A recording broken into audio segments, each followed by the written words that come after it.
Check on Wall Street. The Dow is down 112 points. The Nasdaq is ahead 30. More of these stories at townhall.com. I'm John Scott. The following is an America Matters media production. The views expressed do not necessarily represent those of the station or its advertisers, although we think they should. But that's the opinion of America Matters Media.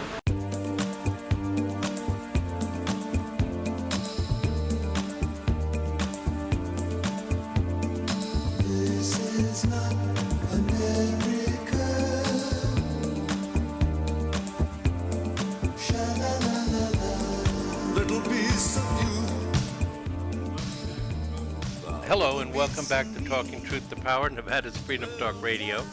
I am Brendan Trainor, your host. Overwhelmed by the hearings this morning? Yes, and Leland Faegre is my co-host. And, of course, the topic of the day is the Mueller hearings, and we would really like to talk about them, but frankly, it's outside of our purview. Yeah, that's right. That's very good. Hey, I'll just start with a few little headlines of the compilations that Drudge has put up there. Confused, stuttering. Could you repeat the question? Live tracking deflections. Frail performance. This is painful. Democrat day of disappointment. And euphoria in the White House. I know I experienced it this morning. Yes. I understand his aides had to keep pointing to who was actually asking him the questions. He couldn't seem to follow that. Yeah.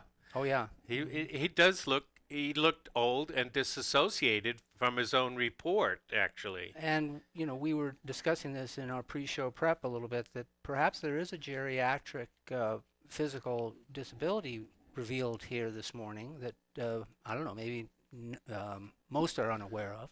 Mm-hmm. But it's hard to say, but it was a rope-a-dope event, if I ever saw one. And Chuck Todd of NBC and Chris Wallace are agreeing that this has been a disaster for the Democrats, and I'm among them. Yes. I share the opinion. Yeah, we kind of suspected it probably would be. Yeah. We were eager to see the show. Well, we talked about this a few weeks ago amongst ourselves. I don't think we did it on the air, but the discussion was, Mueller won't appear, will he? I mean, there's no value in him turning up. It would all be to the advantage of the Republicans, mm-hmm. And I think we agreed on that point. But he did show up, and but to our credit, I'm thinking they probably would have rethought the whole thing if they could. Yeah, and if he was so kind of disassociated from the report, and that means his minions, most of whom he had refused to acknowledge any bias in his selection of his staff, but he was hit over and over again with the fact that most of them were hardcore Democrats. If that is the case, that this report was staff-led and not Mueller-led, then that is a sort of a vindication that it was a witch hunt. Well, and it clearly so, and I'm absolutely certain that the reason that Mueller was suggested for this role is his historic reputation. Right. Vietnam vet, Purple Heart recipient, and has an illustrious deep state background. So they were just using that as mm-hmm. the marquee for the investigation, while the rest of the jackals, who are all Clinton aficionados, mm-hmm. Were doing the work. And he doesn't seem to know what he's reading, so I don't think he wrote it. There's all kinds of inferences, I think, that we can get now that we've seen him in action, or lack of action. Right. In action. Yeah, and well, of course, some of the main points that were hit upon was that it's not the role of a prosecutor to exonerate anyone. No. You're either guilty or you're not guilty based on the evidence, and if you don't have enough evidence, you just simply don't indict. You don't go into talking about whether you're going to exonerate somebody for obstruction of justice and so on. And that was the bone he threw to the Democrats. And I expected him to do that again today, but I haven't seen anything other than his defense of the Office of Legal Counsel explanation for why they didn't indict the president if they thought they had the evidence of obstruction, which is where they're going most of the morning. And he told Barr 3 times that it had no effect on his decision. That was not the reason. So so Mueller is not only exhibiting some ineptitude, but he's also lying, because he told Barr 3 times that the Office of Legal Counsel was not the reason they did not indict the President of the United States.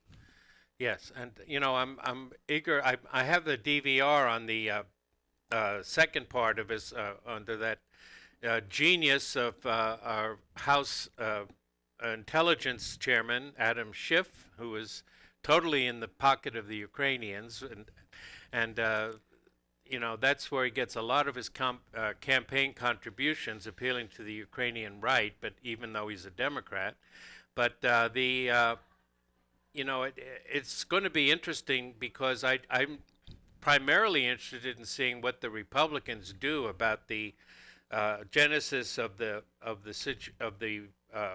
kerfuffle, the genesis of the whole study. Now they've been hammering him on Mifsud, this enigmatic double agent, apparently, or perhaps. Well, he was the original how would you describe him? He fed that story to Papadopolous. That was the gentleman who fed the story that started the whole investigation. Yes. And Mueller wouldn't talk about it. Nope. Not a bit of it. And he wouldn't say why he didn't. He's been caught in lies, and he wouldn't say why he didn't pursue a case against Mifsud for perjury. Right. Which he did to several Americans. Lots of others. Yeah. Yeah. And the whole thing is going to tumble down, I think, on the Democrats' head, fortunately, because if you're going to take out Donald Trump, you really should do it in the electoral process and not through this backdoor baloney. And, and also, it's the whole idea that Russia interfered in the election is what I would like to see come to some kind of conclusion, and some real evidence. Some real evidence for their and some, were any votes impacted? Oh, that's not inside my purview. That wasn't part of his discussion this morning, was it? No. So and probably won't be. So it'll come to Durham. It'll have to come to Durham. Yep. So we'll eagerly wait for that. Right. And we'll be back shortly to talk about some other ramifications and perturbations and of the whole Russiagate hoax, because Vladimir Putin had something to say about it recently. Hello, I'm Omar Raines, author of the international best-selling book, Back to the Summit, How One Man Defied Death and Paralysis to Again Lead. To join the conversation, call 844-790-TALK. That's 844-790-8255. Now, back to the show. Hello, welcome back to Talking Truth to Power, Nevada's Freedom Talk Radio. I am your host, Brendan Trainor, and my co-host, Leland Faegre. And Ron Paul and Rand Paul and the libertarian movement have been in the news lately as people have criticized Representative Rand Paul and Mike Lee, who is describes himself as a constitutional conservative, for their attempt to insert an amendment into the bill that would guarantee the 9/11 first responders medical care up until 2090. Yeah. A long entitlement. A long way out. Yes. Yeah. It's just hard to imagine that kind of an entitlement. Yeah. And especially as it's already well funded. It is, yes. I mean, they're taking it on the chin for nothing. Mm-hmm. They weren't against the idea of compensation for these people. So they're really being unfairly battered around because they're not the people who are doing so don't really understand what's at stake and what he's actually trying to accomplish here. Yeah. All he wanted to do was to say, if you're going to spend more money, and they do this for everything, and he says he was accused of not doing it for the tax cuts, and he said, no, we did do it for the tax cuts. He does everything for the tax cuts. Yeah. When is cutting taxes not a part of his thinking? Yes, but I mean, as far as saying, how are you going to pay for it? What spending are you going to cut? Right. And, Rush Limbaugh has basically thrown in the towel on cutting spending. He's been saying now that deficits don't matter, which is the supply side line, and the debt doesn't matter, even though it's like $22 trillion or something. He's gone in that direction a few times over the recent time, I think, for several years. But he's been on both sides of that discussion, I think. Yeah, but I think he's been mostly against the debt when Obama was president. Right. That's usually the way the dialogue goes. Yeah, but so all they were trying to do is introduce an amendment that would say, if you're going to spend this money, we should take it from someplace else and make it revenue neutral. But, instead they were excoriated because they hate the 9/11 responders. Yeah, they just hate those people. I mean, on its face, it's stupid. Mm-hmm. And yet people just take the bait and run with it. And it's just reprehensible to see it. So here at Talking Truth to Power, we're going to defend Rand and Mike Lee and those of us who think that it should be part of the discussion. Right. And the other side of the story is an attack on libertarianism itself, which Ron Paul felt the need to do an article on his Peace and Prosperity website, which is copied in many different websites. But the idea that, he didn't mention any names, but I think he's referring primarily to our friend Tucker Carlson for his rants against libertarianism. He claims that he denigrates Austrian economics, but he doesn't really explain why. I don't think maybe he doesn't understand Probably it. doesn't understand it. Yeah, exactly. And he bashes the payday lenders, even though he provides no way that any kind of bank would step up and offer the services to these people with no credit, little or no credit, that need a few $100 to get by. And he doesn't seem, for somebody that was a friend of Ron Paul's, and he attended the Ron Paul's alternative meeting in Minneapolis. Before. You were there for that, I was weren't there, you? yeah. And he was there, and he doesn't seem to understand that the libertarianism is against crony capitalism. It's against central banking, which I find kind of strange. Well, I think if he were here, he would attest that he does understand that, and yet he takes the position he does, perhaps just because he has a television program. I'm not really sure, because there does seem to be some inveterate confusion on that issue from him. And I find it the same thing, and those who are on our side as far as being non-interventionists, but a lot of them are, more on the socialist side. In fact, I know something about Ludwig von Mises. I've read not all of his books. He's a prolific writer, but some of his books. And I understand that the economic debate he was involved in, von Mises was most famous because in 1920 he released a short essay called The Impossibility of Economic Calculation in the Socialist Commonwealth, in which he said that socialism can never work because without markets they have no way of ascertaining what prices are real they produce and where no to wealth. allocate resources. Yeah, they have no way of, which is one of the biggest problems with socialism, is not so much production. Yeah, the factory can turn out a bunch of widgets, but where do they go? How do they allocated? Where do you get the resources to produce them? And that's the problem with socialism. In fact, during the communist years, it was said that they often would purchase the newspapers, Western newspapers, to read the financial section of trying to figure out what prices were in the West. So they could set them. Yeah, how they could set them. Yeah, isn't that something? Yeah. Amazing. But so libertarianism is not atomism. It's not every man for himself. It's not just the little house on the prairie, although Laura Ingalls was, of course, a libertarian. It's not that at all, because it's about production, and production requires an immense amount of cooperation and working together. And there's nothing against the family in libertarianism. Some libertarians do not have families, and many do. Some are gay, some are straight. The idea is not that it's just the individual against the world. It's that the individual would make voluntary associations. And a very long supply chain. A very long supply chain, yes, in economics, but cooperation. In personal life too. And so we have a lot of misconceptions about libertarianism, and Ron Paul tried to set the record straight a bit. And I was also kind of struck by a couple of things, and Tucker Carlson is the best commentator that I know of on the, I'm going to say right out, on the major networks. He is the most consistently anti-war. He has Tulsi Gabbard on as a regular guest to talk about war. He's not afraid to take on anybody. Yeah, Colonel Wilkinson and so on.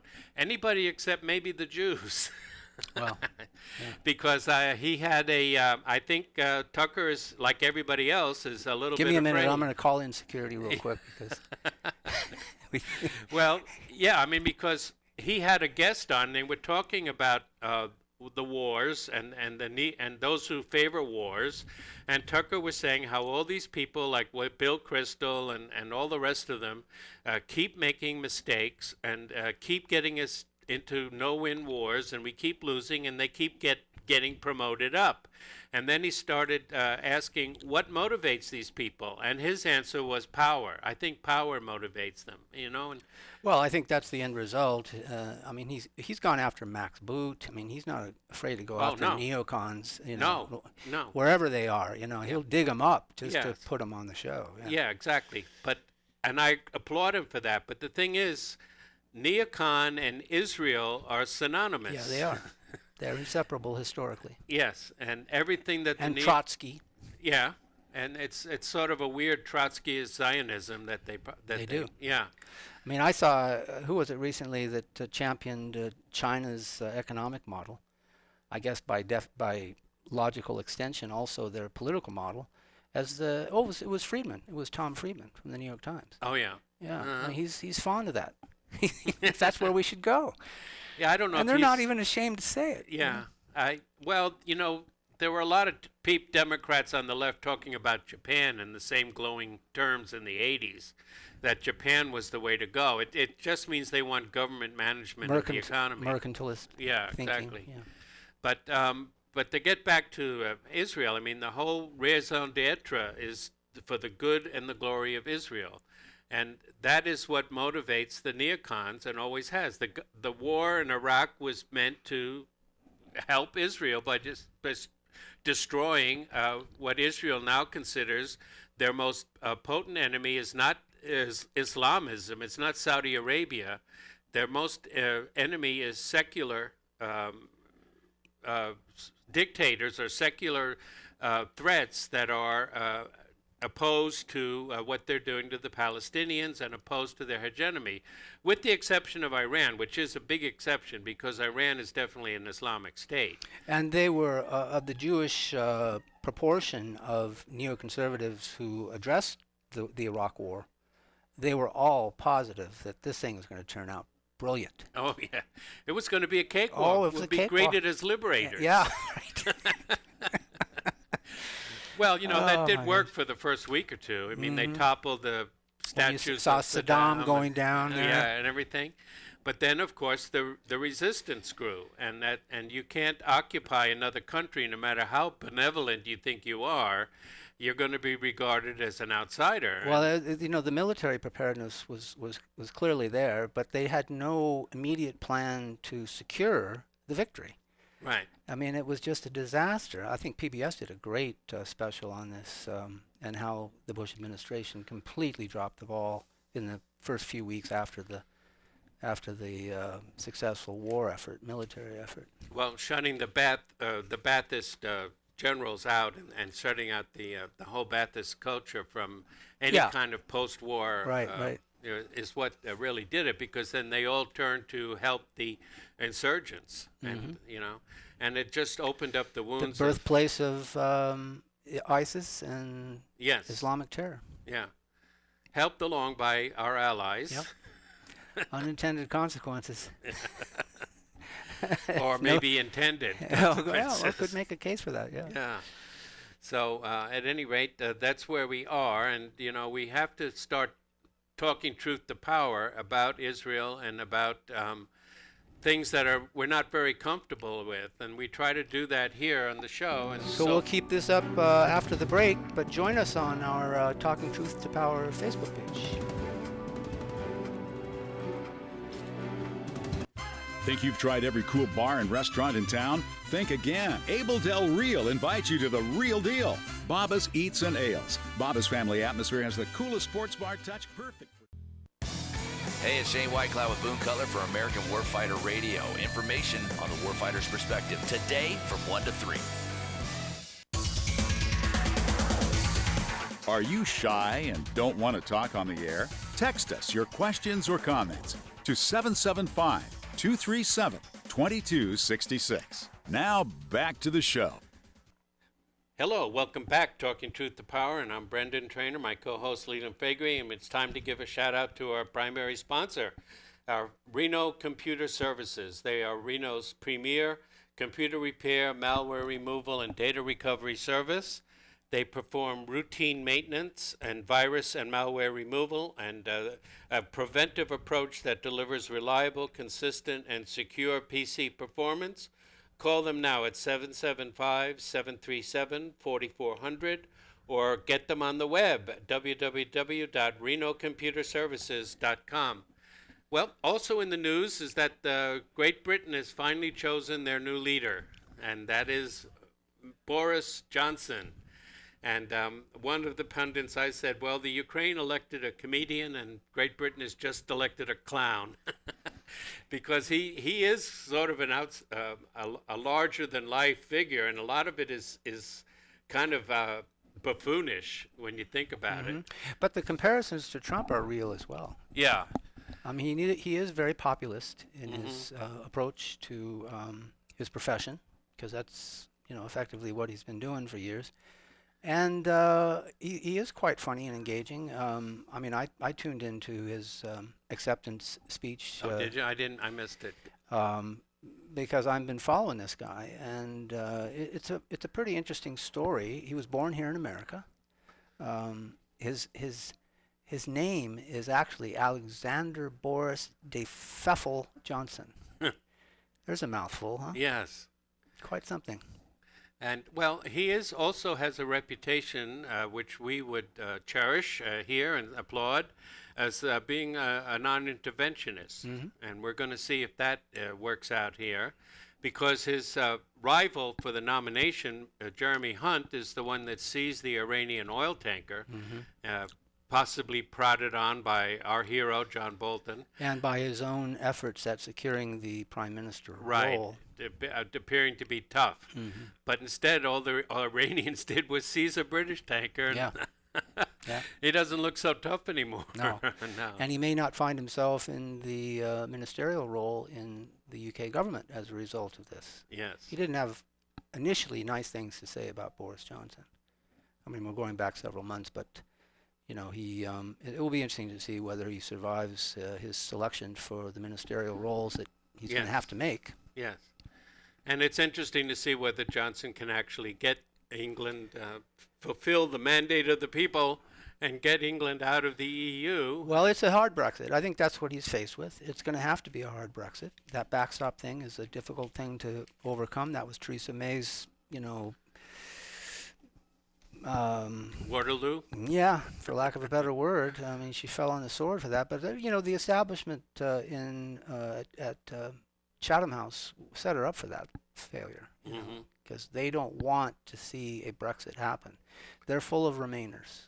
That's what Chatham House is. Yes. And they're the ones calling the shots. And I think Jeremy Hunt revealed by his polemicist, statements that he is in that camp. He really would prefer a deal, a soft Brexit kind of a thing. And so I don't think he survives. I don't think Hunt survives that one. Yeah. So congratulations to Mr. Boris Johnson, and Donald says he likes Boris, so... Yeah, I think they'll get along fine. He has a very narrow majority in the House of Commons. It's going to be a very interesting road to steer, because he doesn't have a lot of support in this effort, But I think he's persuasive in that way, and so have to see how it goes. But if he says if it doesn't work out in a very amicable way, he is just going to pull out. It's a hard Brexit, and that'll work too. A lot of people think it will not be the big problem or disaster that people paint it as possibly being. And Trump is there extending an olive branch for a trade agreement. Oh yeah, they're going to need that. Yeah, but that's where his non-intervention comes in too. I mean, is he going to go along with the American foreign policy? Is he going to turn into another Jeremy Hunt on foreign affairs, or is he going to maintain what he has generally maintained, that the British Empire it's time to bring it to a close and to just concentrate on being the economic powerhouse that he thinks Britain can be? Yeah, well, the sun never sets on the British Empire. Or once upon a time, it didn't set on the British Empire. Right. Yeah, and now they've passed the baton to us, but they're very active behind the scenes. The empire still has its claws on us. On 51st state, yeah. Yeah. So we will see, and we wish Boris the best of luck, and hopefully we'll enjoy watching him in the question time in the House I think it's going to be very entertaining. Yes. Definitely. He doesn't play by the rules. He's very iconoclastic. Mm-hmm. And Theresa May, I mean, she was basically a very cold person. The only thing you can say about her is she was a hard worker and she liked to dance. That's about the only thing you can say about Theresa May. Where did she show up? Where she danced? I forget where that event was. She was dancing in Africa with the natives. Right. That's right. Yeah. She came on the stage to music and she sort of wiggled away on the stage several times. Yes. Oh, at the Conservative convention, the Parliamentary Party's convention? I think she did it there too, didn't she? Yes. Yeah. So. Nothing the matter with that. No, there's nothing the matter with it. That's probably the best thing she did. Yeah, I mean, AOC can dance too. Right. I have nothing against dancing. But, she was a cold, hard to get along with, brittle personality, according to most people that know her. Sorry, did you say brittle? Brittle. Yeah, it's a good description. Yeah, and so we'll see if Boris can exude a little bit of warmth, and while he's donning his different hats and jumping in a parachute, waving the British flag and all the other stuff he likes to do. Unlike my mom, who used to comment on people's appearance a lot, and I just refuse to do that, but I have to take notice of his hair. Mm-hmm. And I'm the least likely person to comment on someone's hair. But I wonder who that barber is. It's almost like he directs them deliberately to destroy it. Yeah. Because, I mean, he's got good hair. Uh-huh. But I don't know. The cuts are very unusual. Well, it's better than being a roundhead, I guess, or he and Donald can have a hair off, maybe. Yeah, it's going to be an interesting pairing, isn't it, going forward? Lots of entertainment ahead, folks. So what else do we have here on the agenda? Well, we have, as far as Brexit, what is unnoticed is that Oliver Stone recently did another 2-hour interview with Vladimir Putin, in which he followed up on some of these events. And Putin said that one of the things Putin said was that, there were two main things that Americans would be concerned with. One of them is that he said that Sergei Skripal, remember Sergei Skripal and the poisoning, the so-called Russian... the Salisbury plane? Yeah, Salisbury. That he did want to come back to Russia. That Putin confirmed that it was his belief that Sergei wanted to return to Russia. So if he wanted to return to Russia, was that why Yulia was visiting him? And is that, if there were, in fact, Russian agents, were they coming over to try and see what little secrets he could give them in return for being allowed back into the motherland, so he could live out his life with his grandchildren and so on?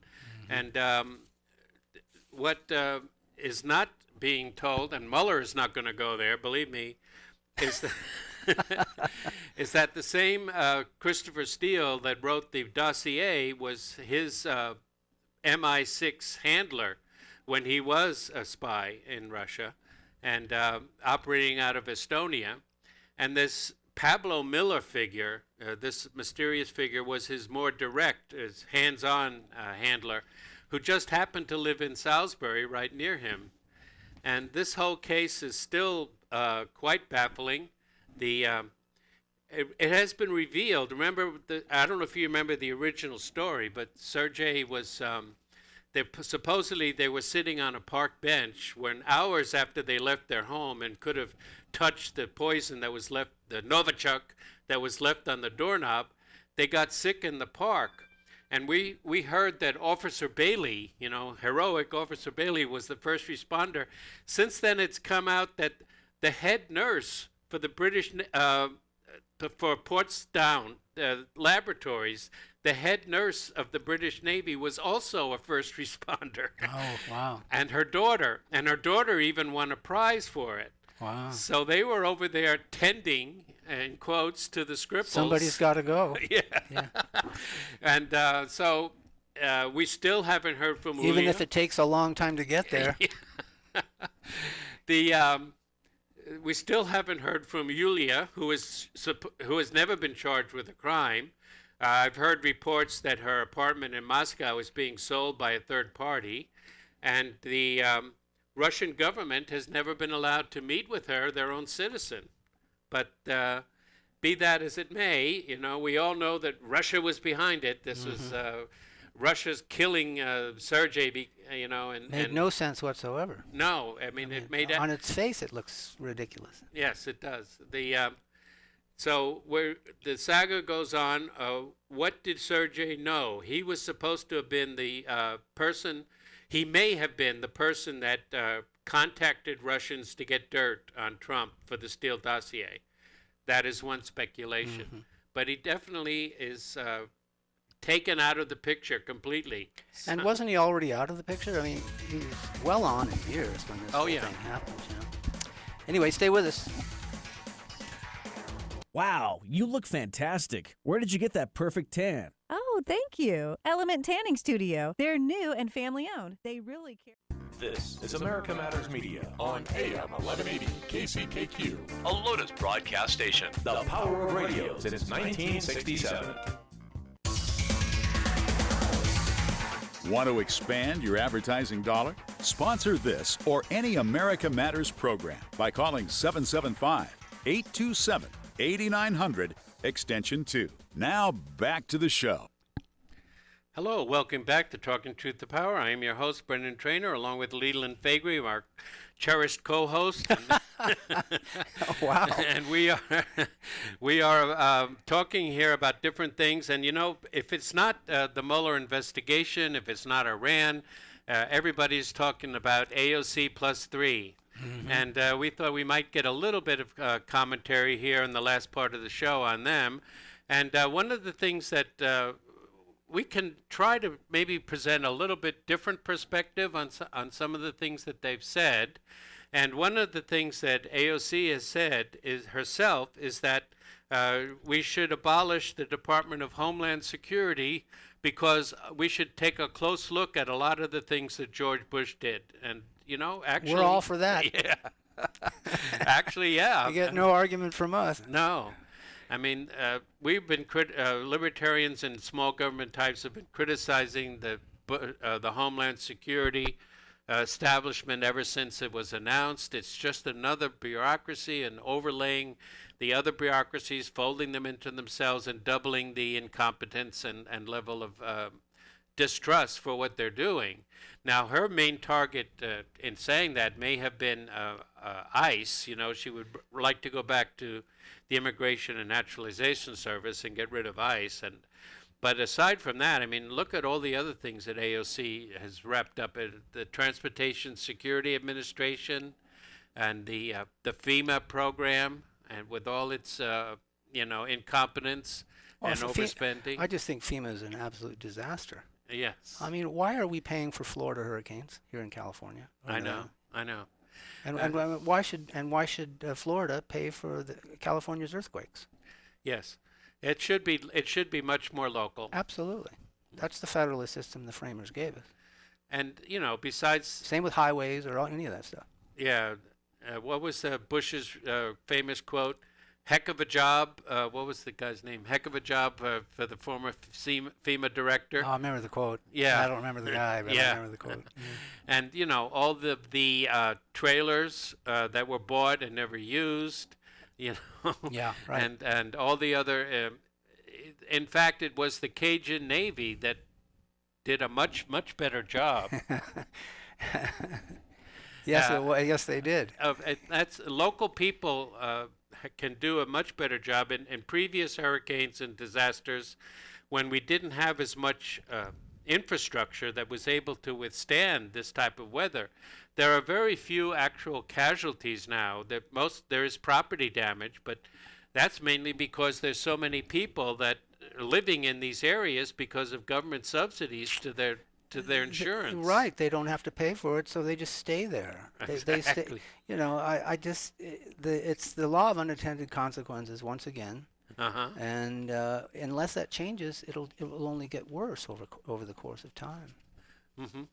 And so AOC is to be commended, my people, for saying we should get rid of the Department of Homeland Security, and all the Republicans can say is harumph, harumph. Well, that keeps us safe. That keeps us safe from the terrorists and so on. But, let's take that with more than the grain of salt that deserves to be taken with. The criticism that I would have is that she's selective about what she wants to dismantle. Mm-hmm. The rest of the bureaucracy's fine. It's just that Homeland Security thing, So. And I watched AOC when in the hearings with the Federal Reserve Chairman, and forgive me, but I am not good with bureaucrats' names. I know every Fed's name except this guy because he's he blends into the scenery. It's Howell, isn't it? Yeah, Powell. I think that's his name. Yep. I mean, Green's. They all run, so similar. They all had a certain gravitas, but right. Powell, he's just another face in the crowd as far as I can tell.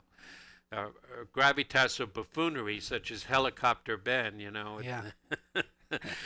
But the Bernanke, yep. But she was actually, I understand she took economics, maybe was an economics major. Well, if you went through the system, I mean, it's no wonder how she turned out. Yeah. I mean, that was the case when I went to college in the 70s. The socialists were in every classroom. So naturally, she comes out a socialist. How can you not come out a socialist? True, but I mean, she asked an intelligent question. That's what I'm getting at. Oh, I see. Okay. She did ask, she agreed with Powell that the Phillips curve, which was a curve very popular that predicted that if you have low unemployment, you're going to have high inflation. Right. I think even Ron Paul tipped his hat to her on that one. Isn't that what I heard? Yeah. Yeah. When she said that is no longer relevant. But the reason why she said it was because she thinks it would enable the case for the $15 an hour minimum wage. Yeah, exactly. Her meaning was not the one that we would share. No.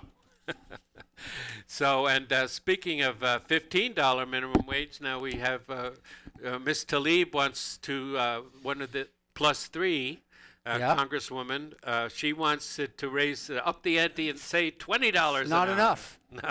It's not enough. They Why can't not live on 25? Why not 30? Why not $100 an hour? Why can't the government make us all millionaires, for Pete's sake? None of these people know where money comes from. No. That's what they reveal every single day. Mm-hmm. They don't understand money at all. And you wouldn't if you went to any classroom, for the most part. It would be rare. Even my economics instructor at the college level looked very much like someone who would understand economics. Mm-hmm. He had a very narrow tie. Okay. He had that image of conservatism about him. But then he had Keynesian definitions in his textbook. Right. So how do you survive that? An impressionable young student is not going to be able to differentiate if he doesn't have good instruction. Mm-hmm. And they don't. No, they don't. And there very few are exposed to any kind of alternative thinking, such as Tucker's maligned Austrian economics, which Yeah. is the most free market of all. But even even Milton Friedman's Chicago School type of economics, all that does is help dictators like Pinochet.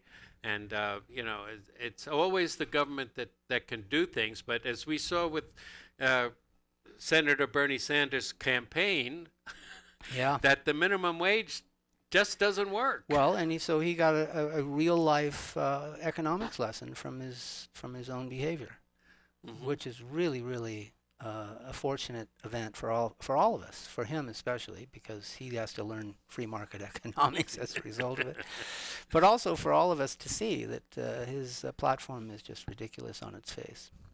Yeah. So he was famously promised his staff $15 an hour. But then he said, well, you have to work 60-hour weeks when you're out there on the field trying to solicit voters for me. So that reduced the real take-home pay to about $13 an hour. So now he's what is he doing to compensate? He's raising the number. Oh, he's reducing his staff's hours, yes. Which is what any private business would have to do as a result of the minimum wage law, which is unconstitutional. Right. I mean, it doesn't just cost jobs, meaning that people are laid off. It means that businesses have other ways of coping with the minimum wage that they can't afford, but none of them are good either for the consumer or for the workers, really. Good for robots, though. Yeah. Yeah, well, automation is one way that they can try to deal with the minimum wage, because you don't have to pay robots, you just have to maintain them. But another way is to cut back on hours. So if you may be making money, more money per hour, but if you're not working as many hours, it's pretty much a wash or even a negative effect on you. I hope the Millennials are listening in this segment, because there's a real lesson for them here. This is not America. No, this is not